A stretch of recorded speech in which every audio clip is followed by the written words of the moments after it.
Hey everybody, welcome. This is Next Up. Whether you're a regular Nexter or this is your first time here, very happy to have you. Welcome in. I am Mark Halperin, the editor-in-chief of the live interactive video platform Two Way, and the host here of Next Up, where we try to tell you what's going to happen next up in and around the United States and the world. Many thanks to all of you for tuning in. Very happy to have you here. And again, if you're here for the first time, welcome. Glad to have you. Great show for us today. Joining us will be Tom Emmer. He's the Republican whip in the U.S. House. He's a great guest. We've had him here before.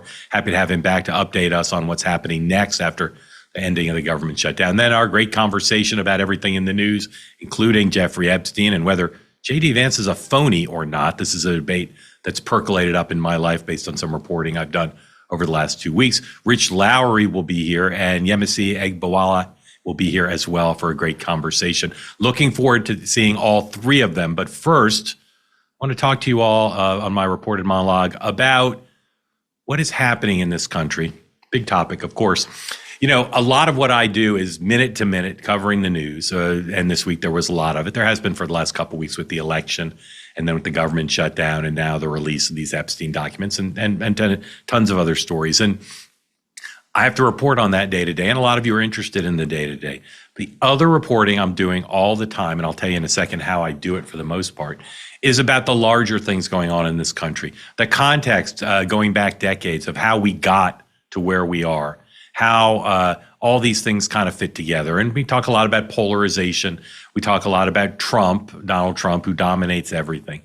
But I get emails and calls all the time from really thoughtful people in politics, elective office, consultants and strategists, also people in the business world, people in who are at universities, and then just regular people who I know who are deeply thoughtful. And they'll send me essays, just long discussions about what is going on, why is the state of the country the way it is, and of course, undergirding all that is the wrong track number. When pollsters ask people, is the country going in the right direction or the wrong direction? And wrong track has been at the top for a long time, sometimes decisively. And then the other big question I look at is when people are asked, will your kids and grandkids have the same or equal or less economic opportunity than you did? And we've seen over a long time, people say less, right? And all that adds up to not only contributes to the polarization, not only led to the rise of Donald Trump, but there's more to it. So my reported monologue on what I think is going on, big picture in the country from talking to folks of late, that's coming next up. Don't go away. All right, welcome back. Let's jump right into what I've been reporting on this week. A lot of people reaching out to me to try to put in context what's happened. Why was there a government shutdown of unprecedented length? What happened with the election results? What's happening with, we talked about last episode, the rise of Nick Fuentes and others. What is going on in this country? And you got to look at the basic building blocks of what we're seeing that undergirds not just the polarization, not just the feeling that the country's headed in the wrong direction, which is pervasive and has been for a while, but also the feelings of alienation amongst our young, not just men. We talked last week about young men, but young women as well. There's something off in this country right now. And understanding what's going on, why are people reacting so negatively? Why do we have all this conflict? It's super important to understand it. And so I think it's important for all of us to sometimes take a step back from being on our phones and scrolling through X and the latest headlines and news alerts and try to think a little bit more thoughtfully about what's happening. And as I said before, I'm blessed to have people in my life, some Republicans, some Democrats, some very political people, some people not all that interested in politics, who do that kind of deep thinking, and they're all over the country. I live in New York City, but I always say it's important for me to not think of myself as understanding the United States through the prism of New York, but through the whole country. And one heartening thing is the most thoughtful people I know pretty much agree on what they think the context is of this malaise, of this current sense of unease in the country, regardless of whether they like Donald Trump or not. And so what I'm going to lay out for you today is my kind of broad theory of the case from all the reporting I've done over the last couple months, really, but really intensely over this week, of what's wrong. What are we trying to solve here? How do we try to adapt to a changing situation? America's a young country, but the extraordinary change, a lot of it driven by technology, of the last couple decades, 2 or 3 decades, massive. It's massive. And we got to understand it to try to solve it. So the first thing is the economic decline. The United States, used to dominate the world. We were a manufacturing country, big exporter, and unchallenged by others. And now not only competition with China, or Europe rather, but of course China. That economic decline, whether you're a man who's been laid off in your 50s or 60s, whether you're a woman who's trying to figure out how to get into the workplace, whether you're a young person with student loans and no prospect of buying a home, whoever you are, there are people in the economy, the elites, who are doing very well in this economy. We saw that in COVID. But the long-term economic decline, the long-term inability of particularly the current younger generations to see America as a land of limitless opportunity, it's a real problem. And that undergirds a lot of what we're seeing in terms of conflict, in terms of people's disillusionment, in terms of people's lack of full enthusiasm, excitement, confidence about America, the American dream, the American experience.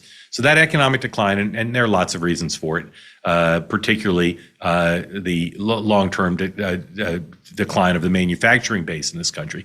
It's a very big one. And that has led to and been fueled by distrust in institutions. We saw that again, the seeds go back, academics will tell you this, to Watergate and Vietnam, then the financial crisis, then COVID. But this distrust in big institutions, government, I'd say first and foremost, is pervasive in our society. And again, younger people in particular, distrust of traditional media, distrust of what I call the healthcare monster, all the insurance companies, the hospitals, the doctors, just distrust in our healthcare system. And the Affordable Care Act gave hope to some, but many others, it reinforced their view that our healthcare system doesn't work. And then big tech. Man, big tech is just it's a blessing and a curse. The benefits of the United States, we dominate big tech. China has some big companies too, but compared to the rest of the world, our big technology companies, hardware, software, internet, mobile, we're incredible. And yet at the same time, people are really angry at big tech. And there's all sorts of reasons to be: invasion of privacy, failure to protect our kids, and then the algorithm, polluting the minds of everybody, but particularly the young people. It's that combination, right? Economic decline, where people don't feel their kids are going to have the same economic opportunity they do. People with horror stories about their trajectory. Not everybody. Some people in this country are doing great. They're blessed to be able to take advantage of the freedom we have here in the robust, dynamic market. But for the working class, the middle class, just a pervasive sense of decline. And then pair that with the distrust in institutions. Okay, that's not the way America was for a long period of time, particularly post-World War II, where 1960 saw a bout of this, but of the distrust in institutions, but we were a robust economic power. Now, the most common development attributed to these two factors, economic decline and distrust in institutions, the rise of Donald Trump. Directly connected. Now, Donald Trump would never have been able to get the Republican nomination or become president had it not been for those twin factors. And the distrust in institutions is something Trump has talked about and felt for such a long period of time. But it's also led to the rise of independent voices, independent media, Megyn Kelly and others, understanding that if people aren't interested in big media, they want new media, they want independent media, but they want independent media voices who will challenge big government, challenge the Silicon Valley companies, challenge the healthcare system in a fundamental way. That rise of these independent forces is so important. Gives hope to so many people, but also, again, double-edged sword with all these things, which is it's balkanized us, it's divided us, it's put us in silos. Where you used to have, when there was only traditional media, and there was plenty of downsides to that, but you used to have a sense of togetherness, of everybody gathering around traditional media, everybody believing that the healthcare system was a good one, believing that big government was, flaws and all, was not something to just be totally distrustful of. It's all gone. And we have to deal with that reality. There's negatives to it being gone, but there are positives as well. And what we're seeing now, so many of the people I've talked to about these issues said, is we're at the crossroads with AI. AI is it's so powerful already, and we talk about it here on the program a lot because if you're someone using it in your work or using it in your life, if you're someone who in your job, wherever you work, a part of your job is to understand the potential of AI, you're in it. You're thinking about it in a very thoughtful day-to-day way, but also long-term. But for most of you, and for me, it's not integrated into everything right now. I'm using it as much as I can as an efficiency tool, but also because I want to understand the future, right? So here's the question to me about AI. Is it going to empower the people, or is it going to empower the powerful? Because right now, it's the trajectory we're on is empowering the powerful more than the people. And it's extremely unfortunate because the powerful are already powerful enough, right? They don't need help. But AI has the potential, if the citizenry, even if it's not something your boss or your parents or your community are telling you to use, if you avail yourself of it, and it's out there, the best ones cost money, but they're very powerful ones that are free. If you want to be part of the future, you can be, and it can empower you. You can do stuff with AI yourself that it would take 100 people to do, as long as you learn how to use it. So the people can win with AI if the people understand it and take advantage of it. And it's going to take some benevolence on the part of some bosses and teachers and schools and parents, community leaders to teach people how to use it, that it is the future. Now, if that doesn't happen, and again, the current trajectory that we're on is much different, it will once again cause distrust in institutions. Once again, it will create economic hardship for people, and the rich will get richer, the income disparities will get bigger. That is truly the crossroads we're at. There are other factors besides AI, for sure, but it's the big one. It's the big one. I was a skeptic. I was never a skeptic of the internet. I had people in my life who said, we joke with my dad all the time when he said the Beatles became popular when he was a kid. He said, they're just a fad. No. And then when the internet started, I had a news executive I worked with, very smart guy, extremely successful, but he said the internet will be a fad. No. AI, I was skeptical, not that it wouldn't be a big part of the life of very sophisticated organizations like the social media companies or design of a submarine, but I was wrong. More and faster than I had anticipated just a couple months ago. AI is going to change everything. It really is, and it can change things to restore faith in institutions and make the economy work better for everybody, or not. And my biggest concern after talking to people this week who work with AI, very thoughtful people in politics, my biggest concern is that AI will do what the social media companies have done, which is exacerbate these problems rather than fix them. That's the biggest problem I think literally facing our society right now.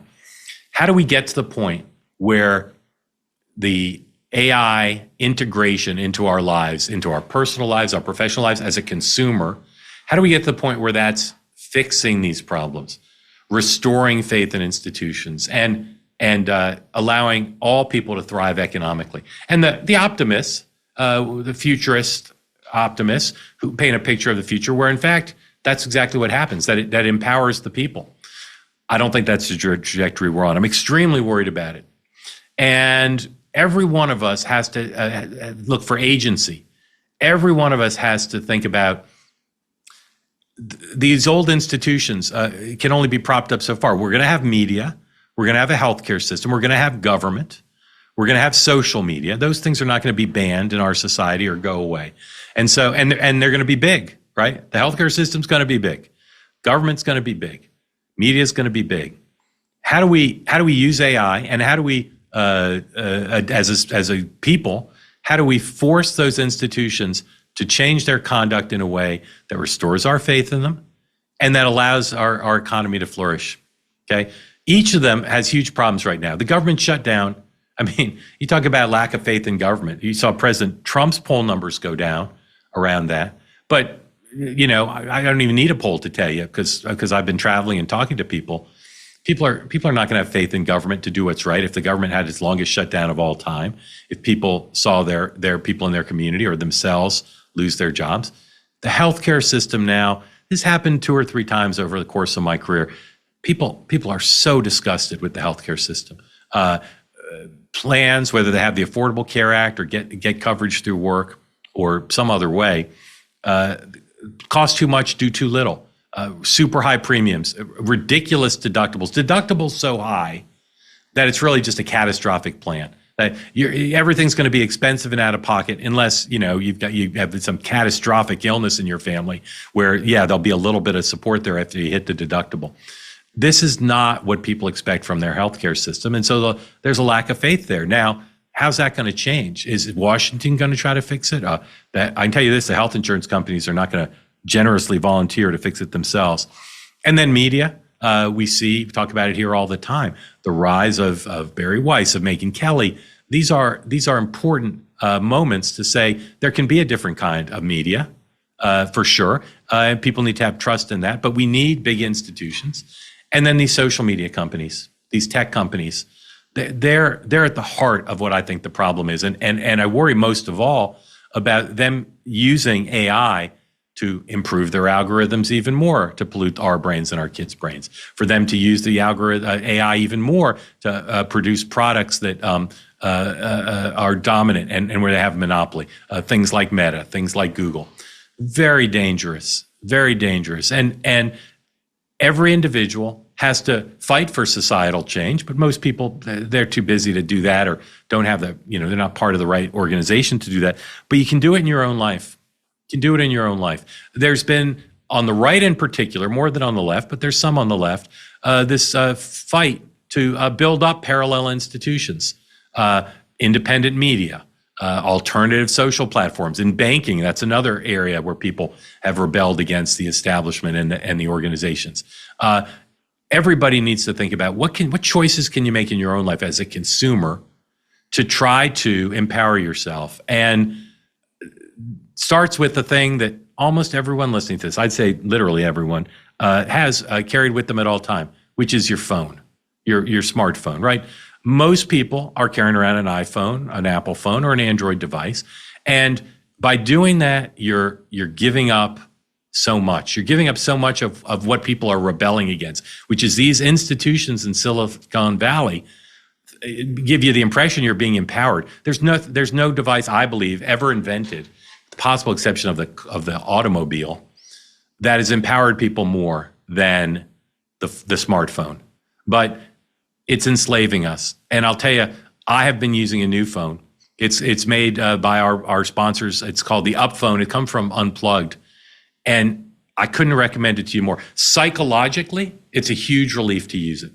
It's a huge relief when you see what it does. When you see how you go from thinking you're being empowered by having this device to being empowered, where your privacy is protected. That's a huge psychological lift. I feel it every day. But it's also practically brilliant, because what it does is it gives you the very first alternative that anyone's created. It's an open source phone. It's actually designed to protect your rights instead of handing your data over to be harvested by these companies and ad companies every second of every day.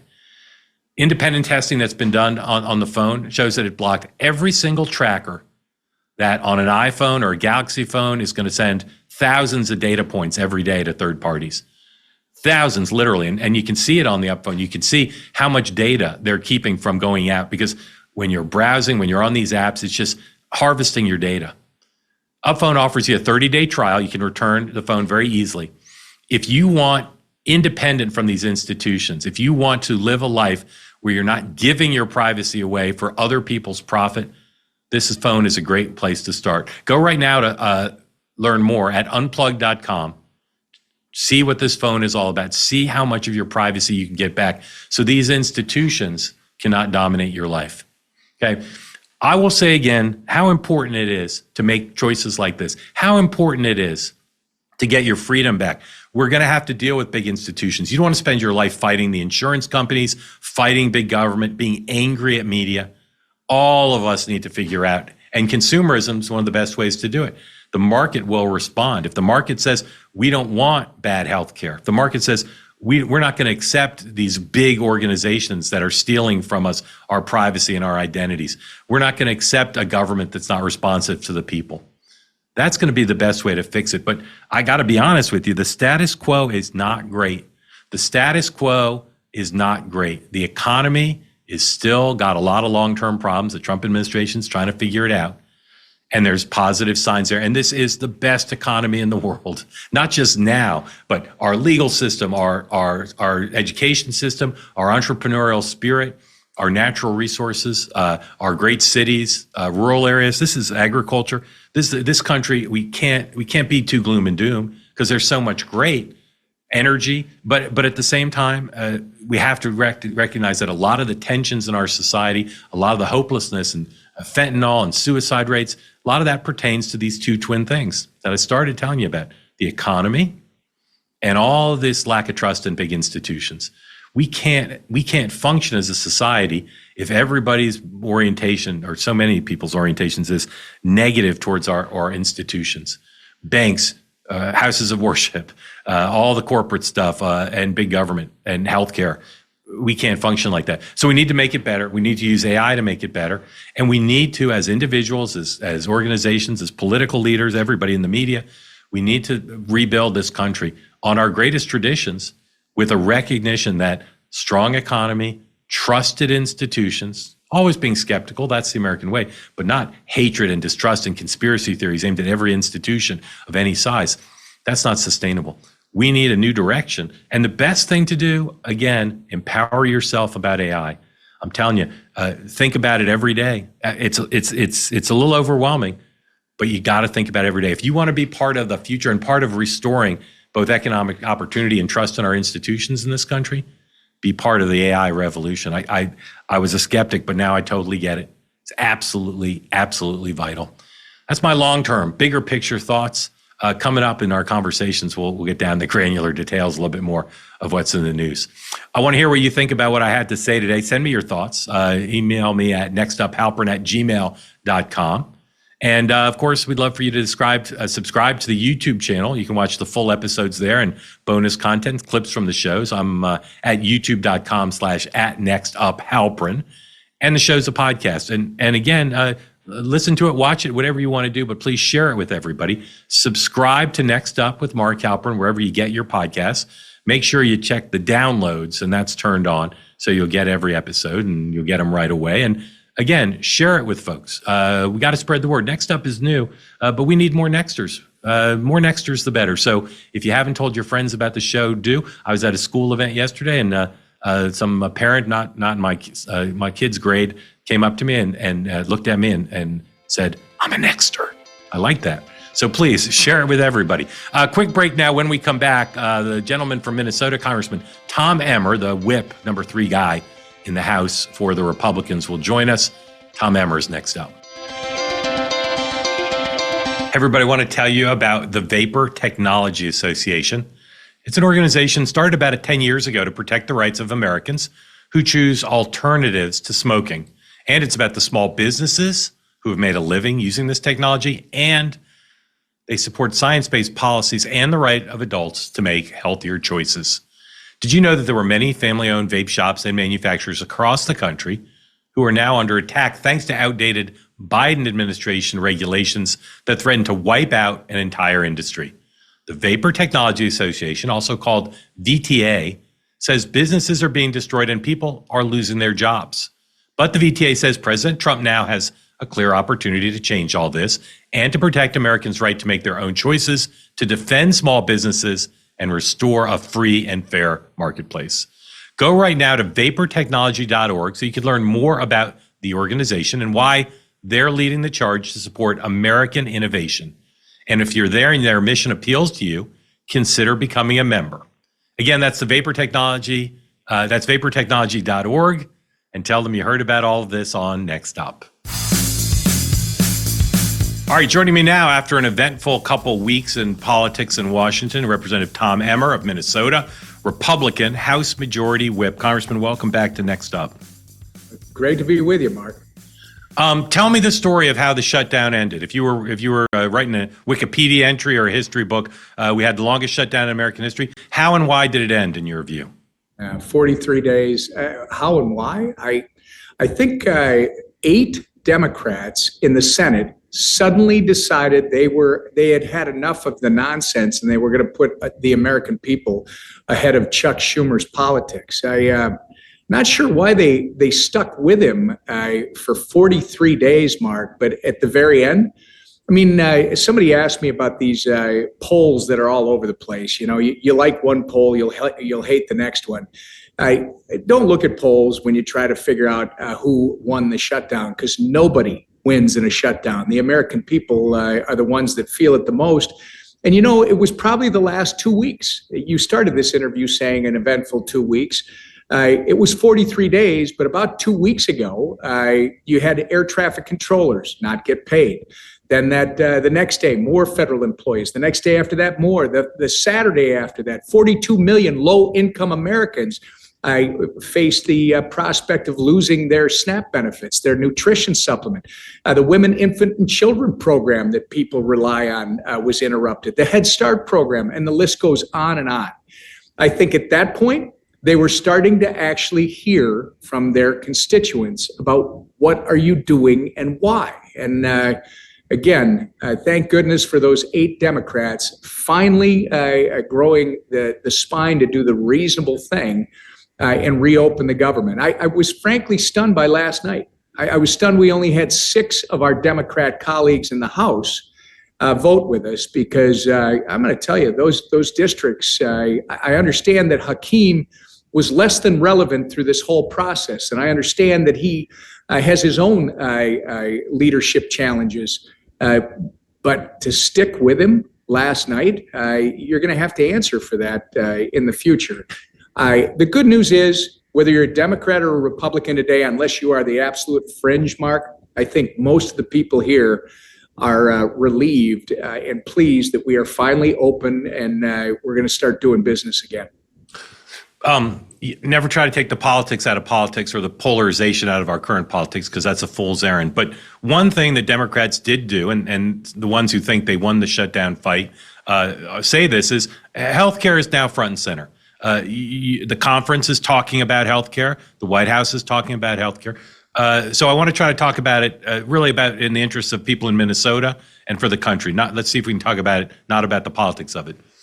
When you talk to your constituents, what are their 3 top complaints about their personal health care, their personal health insurance? Number 1, 2, and 3. Health insurance is too expensive, and we're restricted on choices of who we're going to see and when we're going to see them. Look. Wait, hold on. Oh, I'm sorry. Hold on. That's 2. Too expensive, meaning premiums are too high, deductibles are too high, copays are too high, right? All 3 of those. And then their ability to access certain providers is limited. What's the 3rd besides those? Well, I don't know. I mean, healthcare is a mess, Mark. Yeah. And what I would say to you is this: good for the Democrats. They're the ones who broke it. This idea that they won the shutdown because everybody's talking about healthcare, everybody was going to be talking about healthcare anyway. Did anybody bother to think about the fact that these guys already knew that this cliff was coming? That they created the Affordable Care Act with only Democrat votes, and that broke the healthcare system. This is the reason that costs are up almost 100% since the Unaffordable Care Act was made law in this country. They're the ones who broke it. The only people that are going to be able to fix it are Donald Trump and Republicans. And what were they doing the last 43 days? Yeah, they'd bring up healthcare, but then they'd bring up Trump, and then they'd bring up democracy, and then they talk about the economy. They have no idea what they stand for other than they hate Donald Trump. And they know that when it comes to this healthcare law, it's the Unaffordable Care Act that has made it unaffordable for Americans. And the only way you're going to fix it is by reforming the actual law. And Trump has already started going after pharmaceutical prices. Republicans and Democrats, I will give some of the more centrist Democrats, have had ideas for years of increasing HSA contributions, allowing people to keep more of their money and make more of their decisions, putting competition back into the marketplace with more transparency and more choice. This discussion has been long overdue. This idea that it was about these enhanced COVID era insurance premium tax credits, Mark? Really?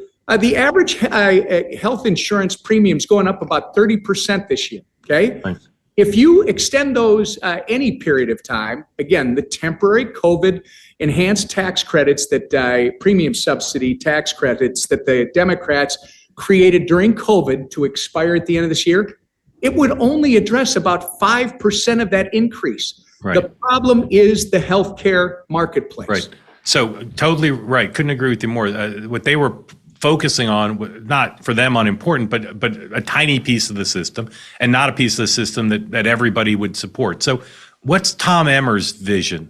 You rattled off some of the broad principles. What's your vision of how this will go? Not the policy side now, but would you want the president or expect the president to announce in the State of the Union a health care bill? Is there going to be a single Republican reform plan? How's it going to go? I know you'd love to have me be the chair of the Energy and Commerce Committee and be able to give you line and verse. This is what the Republican plan is. I'm not going to give that to you.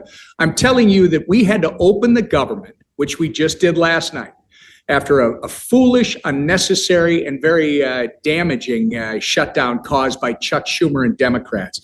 We've now got the government open. Now is the time to talk about real solutions to the very real challenges that Americans are facing trying to pay for their health care. I'm not asking you for the plan today because I know you're getting it, but are you trying to formulate something where there be a Trump, Emmer, Thune plan, that one big Republican reform plan, or that's not where you're headed? Oh, no, I think Republicans and Democrats alike are going to be working on the bigger problem. And yes, you can talk to our doctors caucus. There are ideas that have been out there, pooling options, many different things that now they're going to have to sit down and put this together. What's the best way? By the way, if this was really about healthcare, do you realize that there was a premium reducing, and I won't get into the weeds on it, but a premium reducing provision in the reconciliation bill that Senate Democrats fought to take out? Yeah. I mean, this stuff, to them, it's not about healthcare. It's just about the politics. There are centrist Democrats, though, that have worked with Republicans in the past. And I believe there's a whole bunch of these ideas about creating more choice by creating more transparency and allowing a competitive marketplace to grow again, instead of just fattening up these health insurers that are making all the money while Americans are struggling to get the health care that they need and they deserve. Right. Well, I look forward to following your consultations with your colleagues and maybe with Democrats as well, not just your Republican colleagues, about some sort of bill.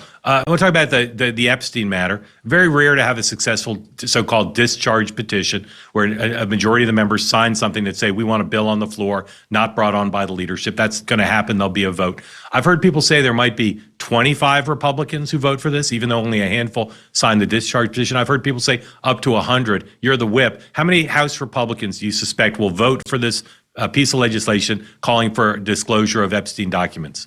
We don't whip discharge petitions. Whatever happens, it's pretty much a done deal. It'll be voted on next week. I think Mike Johnson would have had it up for a vote last night if it wasn't the fact that we had to reopen the government and everybody was going to get back to their districts and be back on Sunday night and Monday morning. It'll get voted next week. The interesting thing about this, Mark, is Democrats are trying to argue that this is about something more than just Donald Trump. Well, they showed us again in the last couple of days. Almost 60,000 documents have now been published by the House Oversight Committee, including all of the records from the Epstein estate. And what do the Democrats do?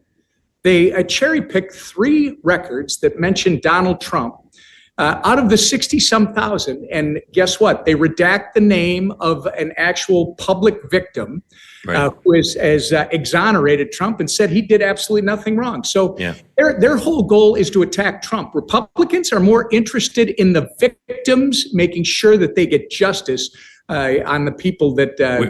Will you vote for the legislation when it comes up personally? No, I'm not going to vote for it. Why not? It's a discharge petition. I don't vote for discharge petitions. Well, would you support the underlying premise of the legislation? That ship has sailed. In my opinion, That is all about politics. That is Democrats with a couple of Republicans that, I think the Republicans' hearts are in the right places, but I think they're being used by Democrats who are not interested in the victims and justice. They're interested in going after Donald Trump. And I say that because the House Oversight Committee has already produced more documents than this discharge petition even covers. So I think the House is doing the work that needs to be done. All right, one more question about this and then move on. What are your, if any, what are your unanswered questions that you wonder about regarding the Epstein matter? The Epstein matter will run its course. We will find out who the perpetrators were. They will be held accountable. I have no doubt about that. In the meantime, Mark, I'm more interested in let's get the work done before the end of the year. Let's get these last 9 appropriations bills done. Let's make sure the government is funded through next September, and let's make sure we keep delivering on Donald J. Trump's America First agenda. That's the most important thing as far as I'm concerned. Okay. I've talked to you and others to say next year, the party, and again, I'm talking about the substance here, not the politics. You want to tell the voters in the midterms, promises made, promises kept, right? What work needs to be done to keep the promise on the economy that you'd like to see done by the House and the Senate and the administration? What are things that still need to be accomplished on the economy that haven't been done yet? We've got, look, the biggest stuff has been accomplished. That permanent tax policy, the no taxes on tips, no taxes on overtime, largest middle-class tax cut in the history of this country, the largest spending reduction in the history of this country. A lot of the work has already been done. And I think what you'll see a year from now is, because the experts will tell you it'll take a full 2 years for that permanent tax policy. A lot of money was sitting on the sidelines waiting to see how it was going to be treated in January of 2026. As of July, they know how it's going to be treated, so that money is now being deployed. It takes time for it to get to the ground and start to ignite all the new growth that we'll see. It'll take a full 2 years for that to hit with 100%, is what I'm told by experts. But by next spring, next summer, you will feel it as it's starting to grow. That will help us in the midterms. And then we're going to have to do some things, for instance, with permitting reform, with eliminating excessive regulations. This might be in the weeds a little bit, but I think we have the best capital markets. That's where a lot of people draw their capital in order to start new projects from. And I think French Hill has our chairman of the Financial Services Committee has a whole bunch of reforms and improvements to allow that capital to start flowing again to Main Street. Those are small details. The biggest work was done back in July. Is there anything in the basket of goods the Emmers buy every month that still seems expensive to you? I'm going to tell you, healthcare is the worst. It's the absolute worst. It's amazing how the expenses since I've been serving in Congress just continue to go up while nothing else does in our life. So no, I think we feel what most Americans who are, we're married, we got a whole bunch of kids. They're trying to support a household and do a bunch of different things, Mark. But I do feel good about the fact that wages are growing at a faster pace than they have in 60 years. I do feel good about what I believe is a looming economic boom that's going to happen because of what we accomplished in July. So I think the sky is blue and the glass is half full, and we're in for a great ride. The golden age of America is going to be here. Just to drill down on healthcare, you got your healthcare through the government, right? You've got a government policy. So is it your premiums that are high, or co-pays, or high deductible? Premiums, the co-pay, it's obnoxious. Yeah. And what about at the grocery store? Is there anything you like to buy and eat that still seems expensive to you? Mark, I'm eating less and less. I'd love to see the price of beef come down, but I'm kind of conflicted there because I know that the guys who have been struggling for years are finally making a little bit of money. So I think overall Trump has attacked this look, Democrats spent $2 trillion in something called the American Rescue Plan when they first got in under Biden. Economists call that the original sin. That's what drove double-digit inflation like we hadn't seen in 40 years. Donald Trump he got elected because of it, and he inherited a broken economy, which he's got the prices of eggs coming down. He's got the prices of energy coming down. We got the lowest gas prices that we've seen in 5 years. but he inherited a broken economy, and he is in the process of rebuilding it. By the way, Democrats didn't learn from the last time they put this country in the ditch. What was their answer with this shutdown? They wanted to spend $1.5 trillion, almost the same thing that caused the problem back with the American Rescue Plan. These guys don't have a record of fixing it, making it work. Donald Trump and Republicans do. Back in ancient history, before the internet, did you ever read, growing up in politics, getting interested, the Almanac of American Politics? Do you know that book? Yeah, I do, but I don't remember that I read it. Yeah, I know what you're talking about. It meant to be a reference book, but Yeah. there were chapters on every congressional district in the country, and Michael Barone, who wrote it with others, it would start with like a description of the district, like what was there, the history of the district, who'd represented it, the demographic changes. For nerds, for politics, it was incredible. And you think about the country as 435 congressional districts, right? Like fascinating for me, at least. Let me ask you about your district. What are the three most world famous things in your congressional district? Well, unfortunately, one of them is not in my district that I would quickly cite because you drive right through it if you're coming out of my district. Yeah. It's called the world's largest ball of twine. I know that. Minnesota. But that's just outside. What's in the district? That's got to sign the book, man. What are the three most famous things in your district?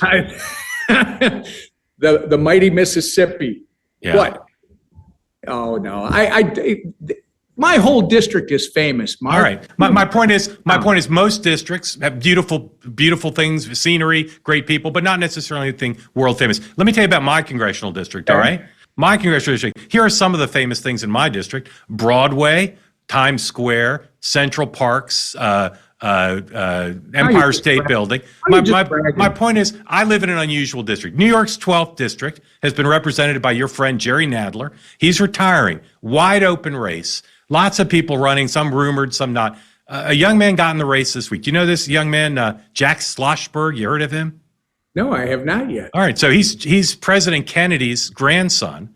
Wow. Caroline Kennedy's son, and he's putting himself forward. He wants to be Tom Emmer's colleague. I want to show you, he's very active on social media. I want to show you a little bit of his work on social media, and we'll talk about his prospects.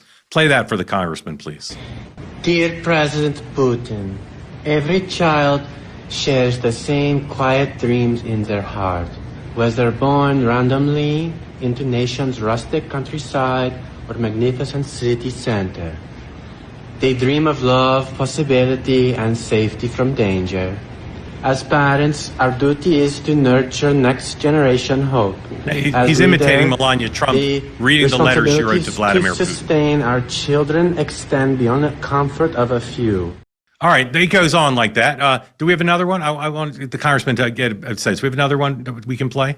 Yeah, this is him talking about Usha Vance. Beautiful woman in the world. Whenever you're ready, I'm here for you. She's back in the atmosphere, drops of Jupiter in her head. This isn't the way, Usha. There's still time. So, Congressman, these are not from ancient history. These are like from the last year or two, and there's more all over social media. Again, he's a Kennedy grandson of JFK, JFK's only grandson. His mom was ambassador to Japan. How would he fit in Congress? How would you appraise his prospects to be a good member of the House based on just what you saw there?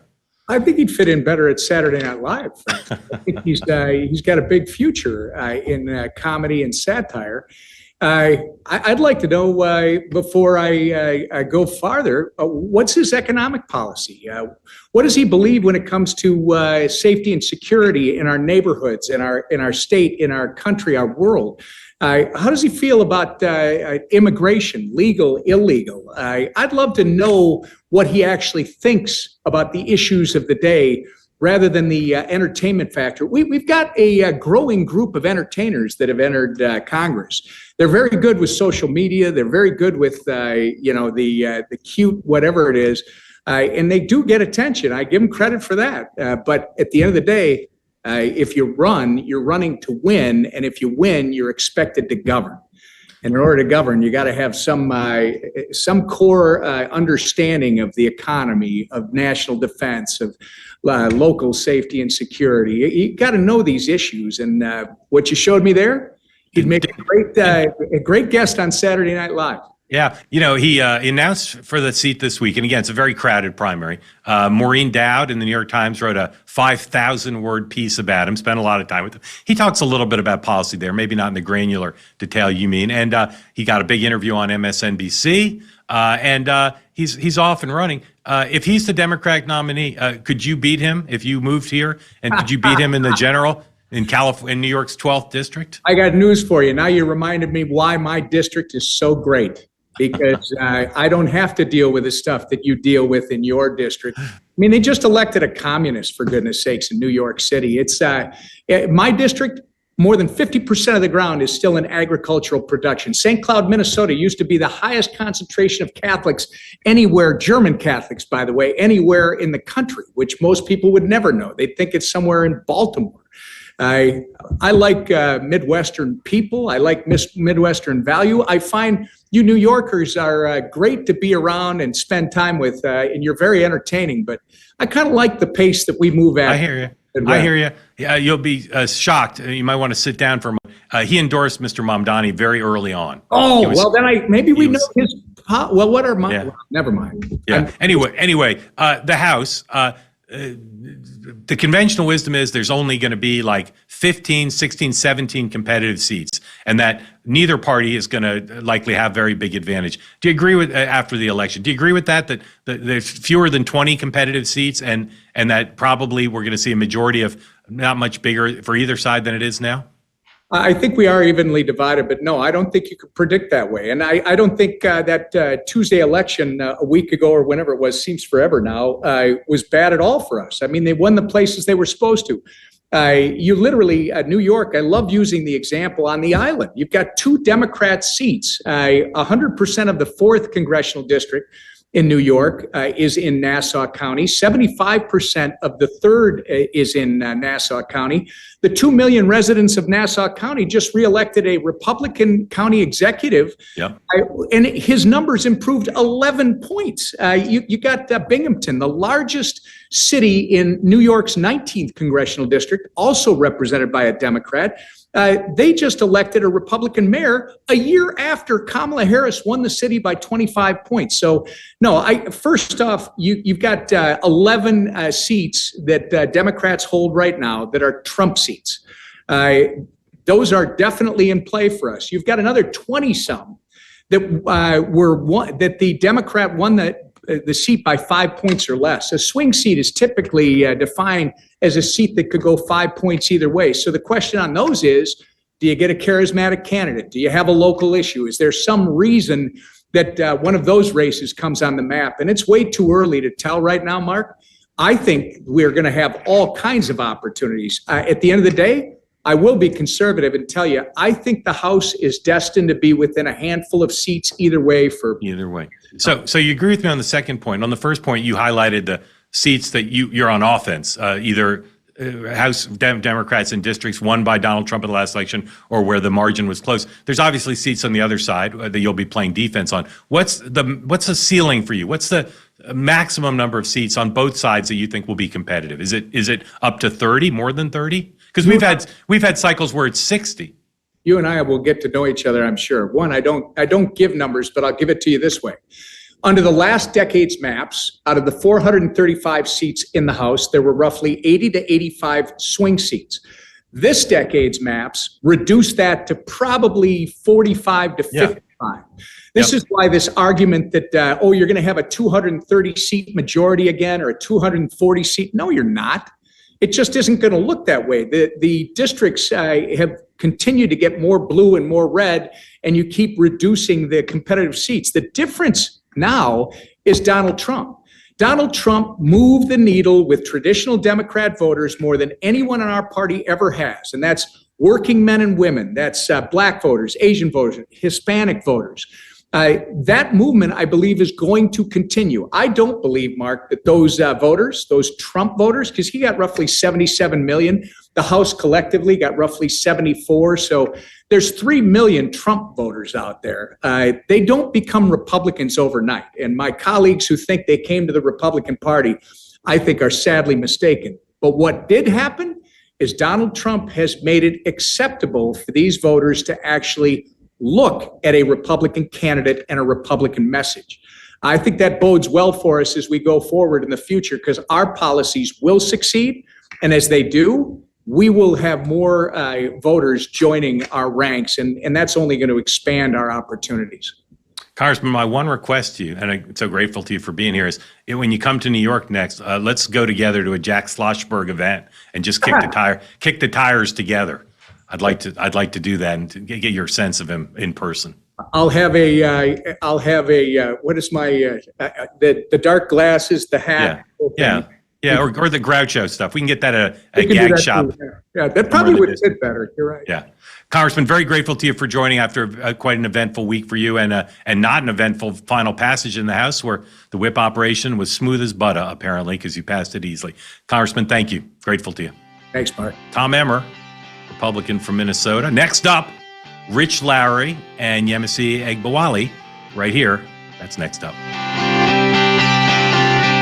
All right, everybody, some breaking news here right off the top. Beam Cyber Sale is now live for my listeners, and it's their very best offer of the year, but it only is around for 48 hours. So right now, my listeners get up to 50% off, and with my code MARK, M-A-R-K, you can grab Dream for just $32.50. That breaks down to just $1.08 per night for the very best sleep of your life. Go to shopbeam.com/Mark, use my code MARK, and don't miss out. This is the lowest price Dream has ever been sold anywhere, and it's likely it's going to sell out pretty quickly. Dream is packed with ingredients your body actually needs to sleep. Reishi, magnesium, L-theanine, apigean, and yes, even melatonin, but dosed all intelligently, not like the drugstore garbage that knocks you out and leaves you groggy. Go to shopbeam.com/Mark, use the code MARK, and get up to 50% off during Beam's Cyber Sale. You can grab Dream right now for just $32.50. But here's the catch. Dream is only available at this price until it sells out. So seriously, think about it. How much would you pay for a truly great night of sleep? With Beam Cyber Price, it's just $1.08 per night. Go to shopbeam.com/Mark and try Beam today. Next up, and joining me now, two good thinkers, talkers, writers, creators, whatever else you want to say about them. Rich Lowry, National Review Editor-in-Chief, that's a very good title, and Yemisi Egbewole, who is former Chief of Staff in the Biden White House Press Office, a Democratic strategist, and a senior advisor for the organization Dream for America. Grateful to have you both here. Thank you for being here. Yemisi, start with you. What's the story of the combination of the Tuesday election results from last week and the end of the government shutdown?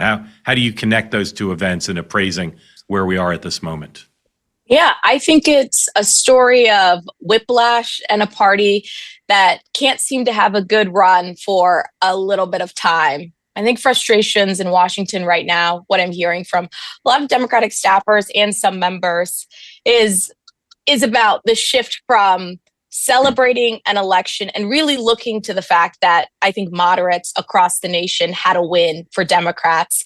We can talk about Mamdani all we want and how electrifying that is, but as a volume, moderates had a great win. And then in that same breath, there are moderates who are now the bane of a lot of the party's existence because of how they voted to end the government shutdown. And so I think it's looking at the flashpoint of how moderates, who I often describe as the silent majority in America and also in the Democratic Party, are shaping the narrative of how the party's going to run. I think to a greater impact than a lot of the progressives. I think it's easy to talk about the Mamdanis and the mayor of Seattle's race and things like that. But I mean, moderates really show they hold the quiet power and they can kind of shift and move the party as they want. Rich, you agree that that's the main through line, is that moderates did well in the election, with the exception of New York City, and moderates in Seattle, and moderates carried the day for the Democrats in ending the shutdown? Yeah, and maybe that's part of it. Clearly, they weren't going to end the shutdown prior to the elections and roil their base, had their base wanting to hang their leaders in effigy. So that was never going to happen. So it's clear the shutdown was going to last past the election. But this was an unsustainable tactic that wasn't going to work. in terms of getting the concession they wanted, the extension of Obamacare subsidies that no Republican voted for in 21 or 22 when they initially came online with the Biden administration, weren't originally part of Obamacare. So finally, you had some relatively, and I'll underline the word relatively moderate Democrats saying, okay, this is dumb, we have to give up. I do think it worked for them to the extent they did get the conversation more on healthcare, pretty much the one issue on the planet Earth at the moment where Democrats still have a significant lead over Republicans. So that was good.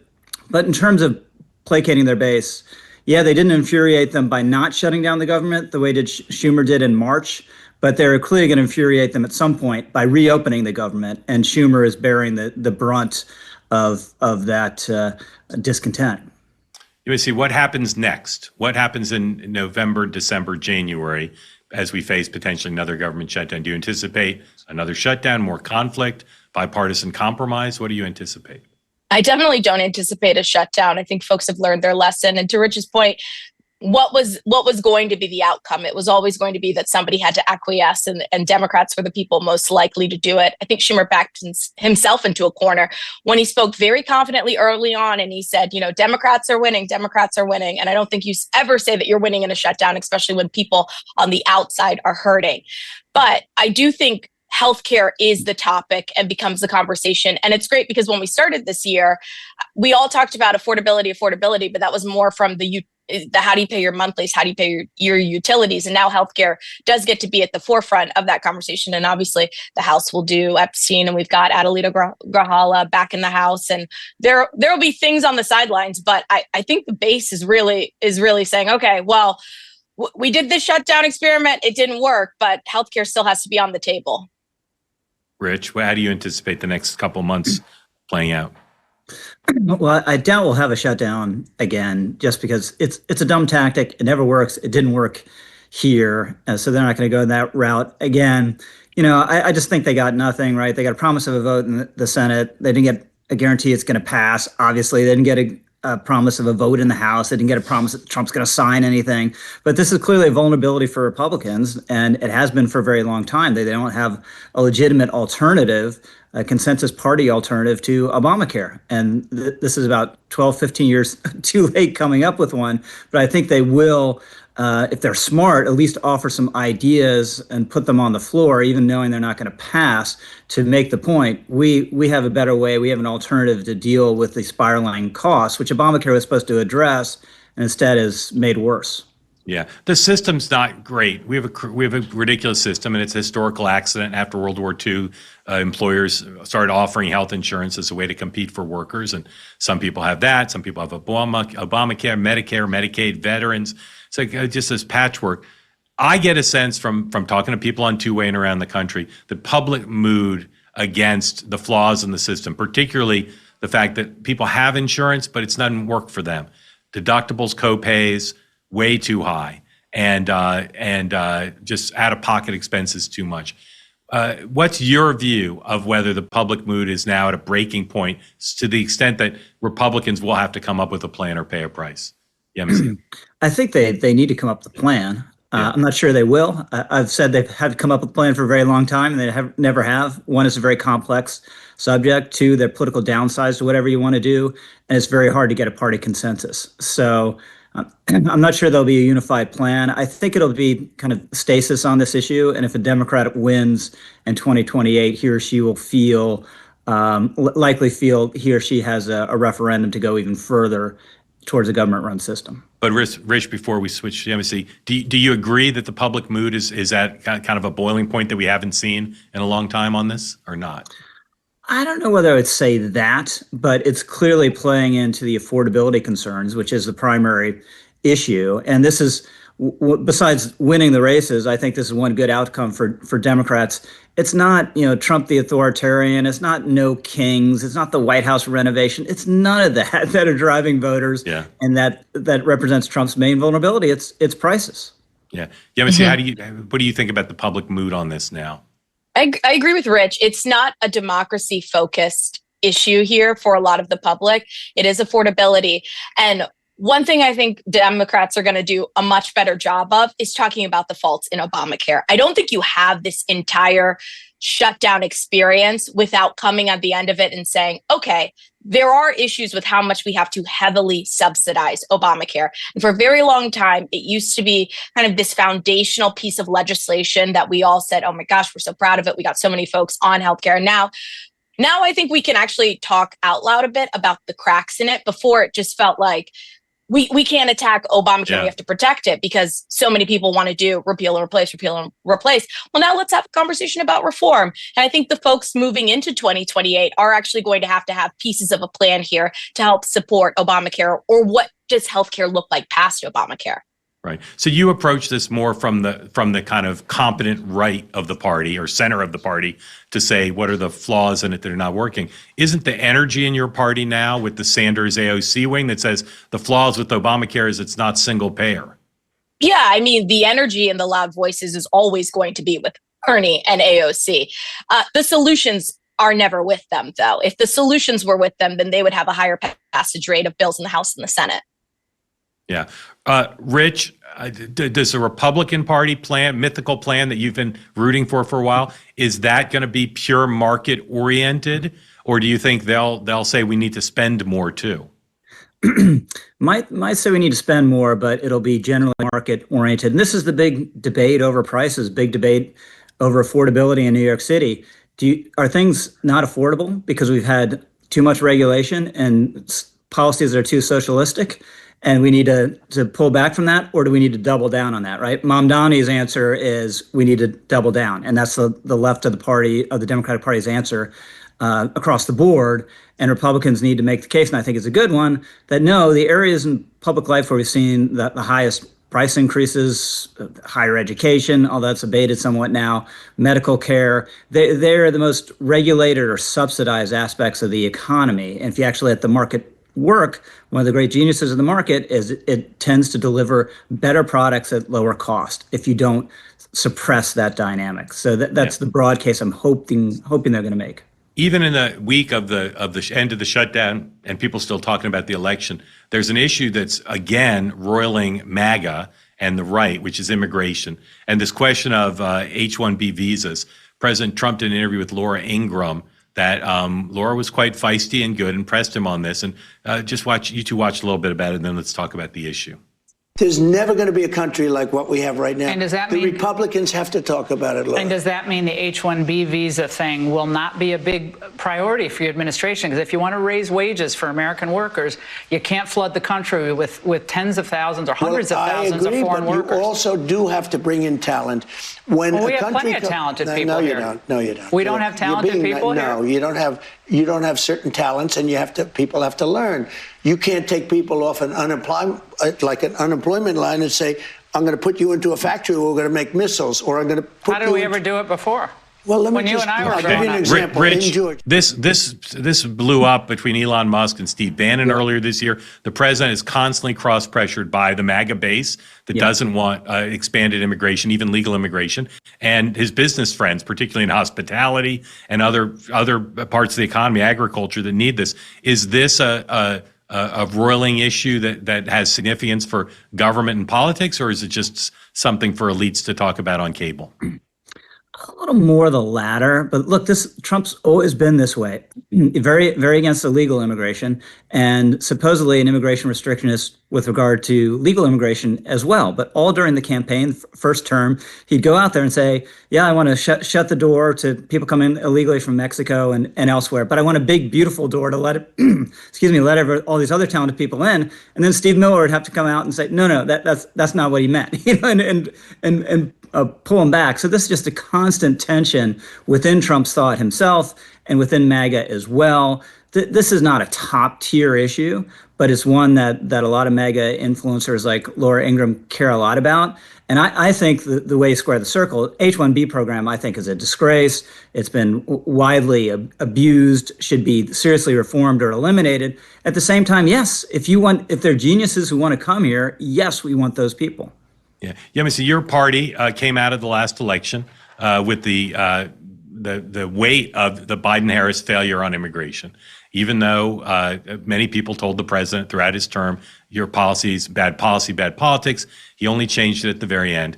I think whatever President Trump's motivation is, these ICE raids and immigration efforts in some parts of the country have your party back, seeming to be defending, being against closing down the border. Maybe that's not the actual position, but how did Democrats approach immigration in 26 and 28 to avoid the same political problems that you had during the 4 years of Biden-Harris? I think we talk about immigration as we do have an immigration problem.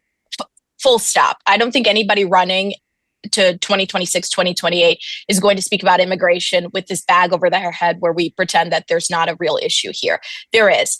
I think where the two roads diverge between Republicans and Democrats is how you handle comprehensive immigration reform in a way that is empathetic and compassionate. I think that Trump could have really won over Democrats on immigration reform if people didn't have to see it so starkly in places. I think people want government to work, but they don't always want to see the mechanisms that make it work. And when you're pulling people off the street, when you're getting them from their hearings that they're going to, mandated by the court, they're following the rules in the system, then some people wonder, okay, if folks are here and we've given them a process and they're doing the process and we're still kicking them out, then is it really just the circle of criminals? And I also want to speak to the H-1B visas, because I think Trump's going to run into some issue with that if he does any kind of pushback on the HB1 visas and falls into the Laura Ingraham camp. So I want to remind people, Silicon Valley are the folks that benefit the most from that. And some of Trump's biggest supporters are these tech CEOs. Jensen Huang, NVIDIA, done many a visit to the White House. He helped pay for that ballroom. NVIDIA and those semiconductors, a lot of them are made by folks who are on those visas. So it is going to be, that's a harder conversation to have because you're coming up against the Peter Thiels, a lot of the folks that are out there in Silicon Valley that do get a lot of their support from that. So yeah, no, it's just tricky all around. Well said. So tricky issue all around. And if it persists, which it will into 27 and 28, it will be a tricky issue for J.D. Vance, one of many, if he wants to run for president. We've seen him in the last few weeks navigate with Tucker Carlson, his friend. We've seen him navigate a range of issues. My current obsession with J.D. Vance, though, is something that's not about policy. It's not about politics or campaigning. It's about his personality. Because I have people in his judgment I trust who say he's the most honest, straightforward, natural guy in public life. And then I have people who say he's a phony. And I've heard that not from his fellow politicians, who, of course, aren't reluctant to call other politicians phony, but from a lot of donors, a lot of intellectuals. And I heard it on Two-Way this week from a guy named Ray Marcano, a member of the Two-Way community. He's a longtime journalist and columnist. Here's what Ray said. He lives in Ohio, where Vance is from. Here's what Ray said on Two-Way about J.D. Vance. So, I'm here in Ohio. I'm confused by this J.D. Vance thing. I know that he speaks real well. I know that he looks great in a suit. I know his hair is real coiffed, unlike mine. I mean, I need a haircut, that's for damn sure. I don't get why people inside the Beltway love the guy. Now, maybe he is the epitome of a politician, but I can tell you here among the working class people in Ohio, when I've asked folks, even Republicans, what do you think of J.D. Vance? One word tends to come out more than other. Phony. Yeah. He's not us. Yeah. He's too polished. Yeah. So anytime I'm on here and I hear people, oh, J.D. Vance, oh, he's so this, he's so that, and he's a front runner for 2028. It's early, anything can happen. I just don't see it. So you two are amongst the first to get used to Mark Halperin's new mode of behavior. I don't say to people, how are you? I say, is J.D. Vance a phony? Because I can't figure out how smart people and people like you two who watch politicians and people in public life, I can't figure out the diversity of opinion. So Yemisi, you first. Do you think he's a phony? And why are some people saying yes and some people saying no with such certainty? Well, polished is an interesting word for J.D. Vance. I guess maybe in comparison to Trump, he's polished. He's not my idea of what a polished politician is. I think J.D. Vance, depending on his audience, and I watched his full TPUSA talk that he did. And it's interesting to see the way that he navigates maybe younger white Christian men that are not as sympathetic to the relationship that he has with his wife, Usha, and the way that he talks about faith and politics there and how he does it in different audiences. I mean, I don't know. I was a part of the moderate Dems that like really read that hillbilly book, and I thought, this guy's got it. And I was sitting in Senator Mark Warner's office, and we all had copies, and we thought, wow, this is really, we can really find some center middle ground on this. And now here he is today. So yeah. Right, but you really interesting, but you didn't answer either of my questions, which I'm going to ask you again before Rich goes. Number one, do you think he's a phony? You can say you don't want to answer. I think JD Vance is whoever you need him to be. And right. so that maybe like one of yes. the parts I saw was authentic or not. I don't know. And then second, I'm confident I'm right about this. People of good faith and just curious. They're not partisans in weighing in. Some say he is and some say he's not. What is it about him that causes some people to feel, of course he's a phony, and other people to say, oh my God, he's so genuine. He's the opposite. What is it? What is it there? Do you have any sense? I haven't met anybody who finds him genuine. So if Rich finds him genuine, I would actually love to know. Rich, have you spent a lot of time with him? A fair amount. All right. Do you think he's a phony? No. In this sense, I think that the populist conversion was totally sincere. It happened before he was running for office. I saw it in real time. Yep. It was at a time when there wasn't anything obviously to be gained from it. And he was very passionate about it, very passionate. Now, look, he's a working politician and an ambitious guy. So what he's done to get where he has gone, did he really think Marjorie Taylor Greene was the greatest thing when she was campaigning with him in that Ohio Senate primary? Or did he know that that's where the energy of the party was? That's what he needed to do to at that time, help get Trump's endorsement? Yes, but that's all politicians are that way. And Mark, on this personality issue, I've just been struck when I'm with Republican donors who are not sympathetic with the party's populist turn at all, and they've been in a law firm office or whatever it is in a private session with JD Vance, they all come away impressed and liking him. So at that oh my God, Rich, I gotta stop you because I thought you were going to say they all come away thinking he's a phony because that's so funny. And this just again reinforces my point. I've talked to people with that exact thing. Small group, law firm, at the vice president's residence, wherever it is. In my experience, a very high percentage of those people come out saying he's a phony. You're saying just the opposite. Yeah, and in my experience, and these are people not necessarily sympathetic to his kind of politics. 100%. Yeah, they like him and are impressed by him. But I would say on the personality, is he going to be able to pull off what Trump has? No, right? No one will be able to do what he's done. The billionaire whose appeals to that guy who says in Ohio, we all think Trump, JD's a phony, right?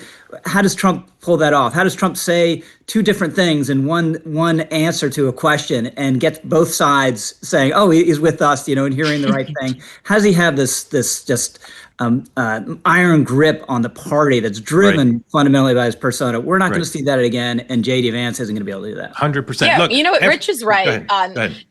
I want to harness whatever that magic is that Trump has where he can just go on. And to me, I think he said nothing at all. And then there's an entire base that's like, that was inspiring. I don't think a JD Vance, I don't think a Marco Rubio, I certainly don't think a Marco Rubio can do that. I think the closest person that could possibly do that is a JD.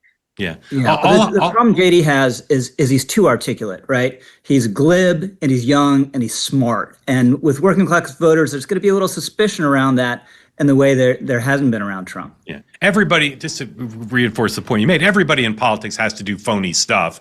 That's just the reality of the nature of the job. This is more profound. I'll just say, I don't think he's a phony. I get the conversion. I get, he's done some things even today that politicians do, but I don't find him to be profoundly phony. And yet, again, from some voters, I'm confident if we did focus groups in 50 states with Republicans, we'd find a lot of people saying he's a phony. Because I hear it from voters, as my friend Ray does. But then again, also elites. Some people now view him, that's like the prism, like the George Bush, H.W. Bush wimp factor. They're like, he'll never win because he's a phony. We don't want to nominate him because unlike Glenn Youngkin or Marco, he's not a phony. That's what I hear. And I find it confusing because I don't remember in my career such polar views of one person heartfelt, almost like dispositive. This is why he's great. He's not a phony, but also this is why he's doomed, because he is a phony. I find it to be a puzzle, a mystery. You know, he has an advantage over somebody like Glenn Youngkin, who I think was great for the governor of Virginia. He's not boring. And the problem with folks like Glenn Youngkin is they would be great, but we just moved past a point where you do have to kind of lean in a bit to the personality. Absolutely like right. JD Vance doing his Halloween costume as the meme that Dems have been circulating online about him. It was good. It was smart. It's right. Very Trump-esque. And it's either totally real or maybe it's totally phony. I don't know which, one or the other. Very, very grateful to you both. And I hope you'll come back like every few weeks to talk about whether JD Vance is a phony as we collect more data points. But super, super grateful to you both, Yemisi and Rich. Thank you. Thanks, Mark. Thank you. All right, that does it for today's episode. Very grateful to you all for being here. We're going to be back on Tuesday of next week with a brand new episode. As always, we want you to spread the word, get more Nexters in the house. Subscribe to Next Up on YouTube or wherever you get your podcasts so you can help other people know what's coming next up.